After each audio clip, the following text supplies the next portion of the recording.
SMS orqali uni eritib qo'yadigan 8 ta manipulyatsiya qiluvchi gap. Videoni oxirigacha ko'ring. 8-inchisi yuragingizga bexosdan tegib ketishi mumkin. 1-inchisi ogohlantirishsiz yaqinlik. Ehtiyot bo'ling. Siz bilan gaplashish odatga aylanadi. Keyin chiqolmay qolishi bor. 2-inchisi ko'z va qalb. Sizni ko'rib ko'zimni olib qocha olmadim. Endi qalbimni qanday olib qochaman? 3-inchisi internetda muammo bor. Hamma joyda Wi-Fi bor, lekin sizsiz baribir aloqa yo'q. 4-inchisi tovlamachi yurak. Siz tabassum qilganingizda yuragim garovga qo'yilgandek bo'ladi. 5-inchisi o'ta muhim savol. Sizni sog'indim.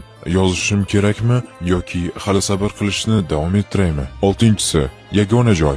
Yuragimda hamma uchun joy yo'q, lekin sizga alohida xona ajratilgan. 7-inchisi tungi fikrlar. Siz kechalari uxlamay qo'ygansiz. Ehtimol yurak signal berayotgan bo'lsa kerak.